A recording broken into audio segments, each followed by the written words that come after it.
Hey, it's NPR's Book of the Day. I'm Andrew Limbong. If you read book reviews on NPR, you've probably come across Gabino Iglesias' byline.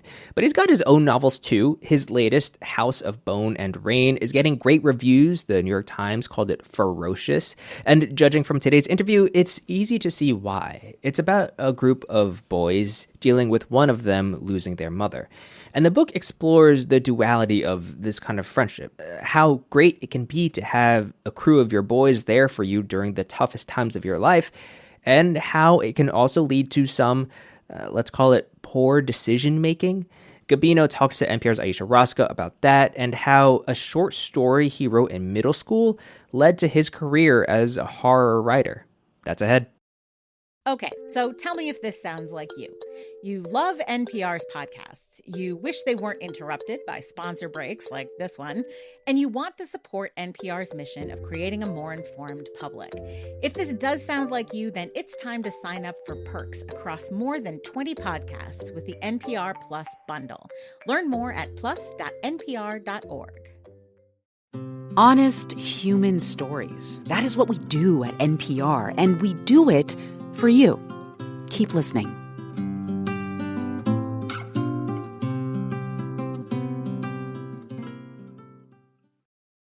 The opening chapter of Gabino Iglesias' new horror novel, House of Bone and Rain, isn't just fiction.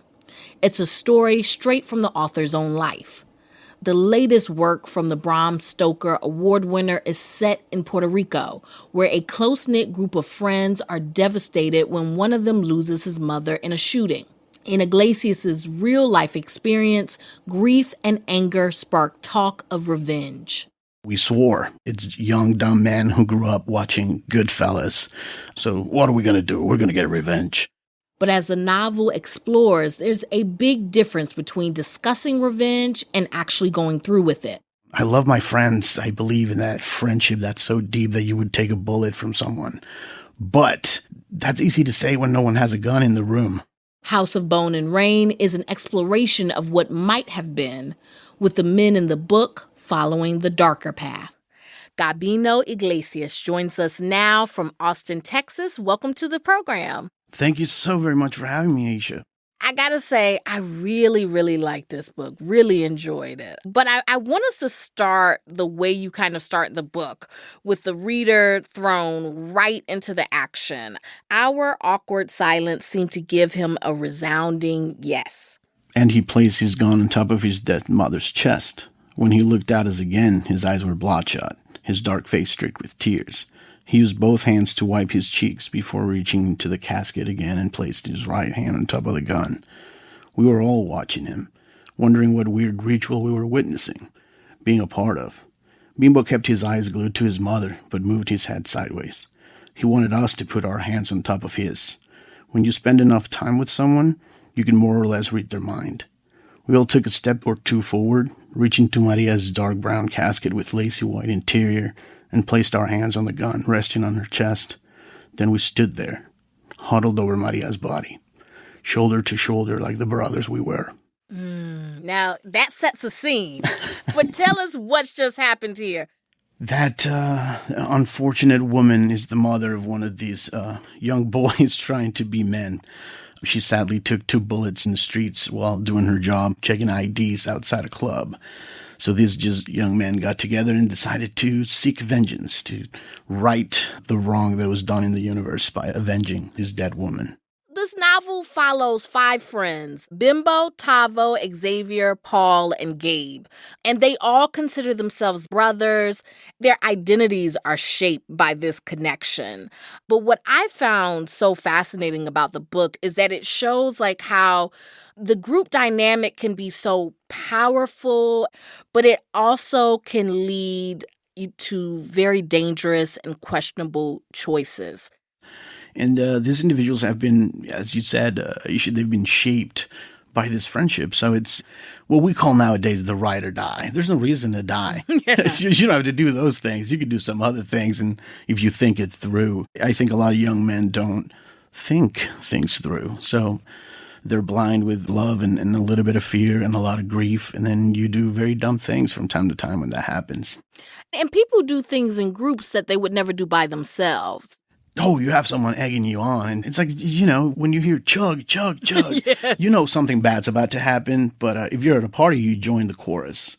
And this is set in 2017 in Puerto Rico, and Gabe is like the main character, but the other major character is Hurricane Maria, and it's also the name of the character who's murdered. Why did you make that choice to really center Hurricane Maria in this way? Well, it was almost out of my hands. I wanted to celebrate a woman whose life had ended, and her name was Maria. And then Hurricane Maria, I wanted to use that hurricane in the book. So it just worked out beautifully for me that both of them were named Maria.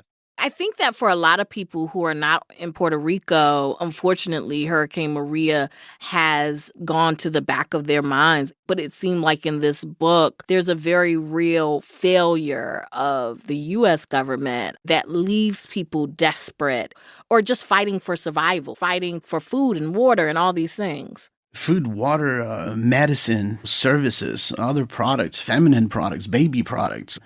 The hurricane comes, and if it's a bad one, it shuts down the country. So everyone's just basically left to fend for themselves from time to time. It's chaos that ensues. In the case of Maria, it was chaos for a very, very, very long time. It's ugly, but it's worth remembering. Thousands of people died, and they deserve to be memorialized. They deserve to be remembered. You use a lot of Spanish in the book.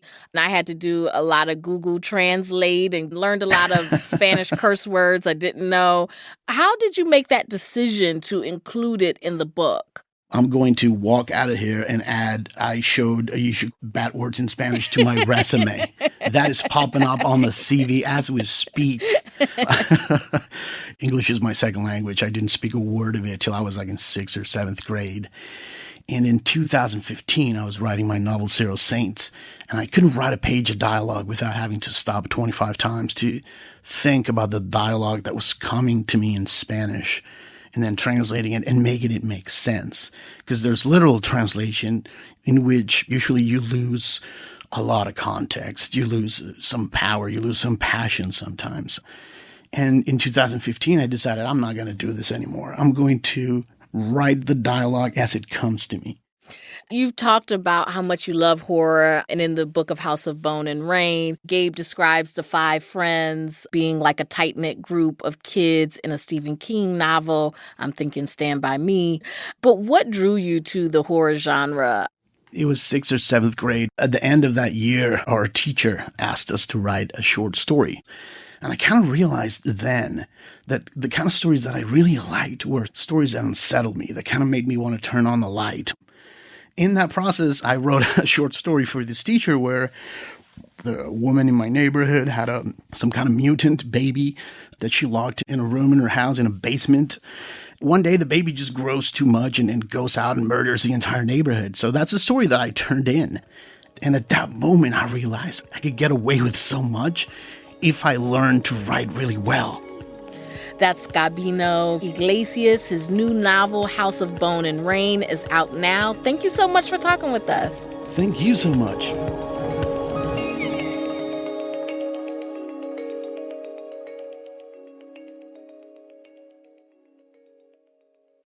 If you think the economy makes no sense right now, you are probably right, because even economists can't explain it lately. But our podcast, The Indicator from Planet Money, we're a little dose of clarity on the biggest economic questions of the day. And about the forces that affect your life. In 10 minutes or less, every weekday, The Indicator from Planet Money from NPR.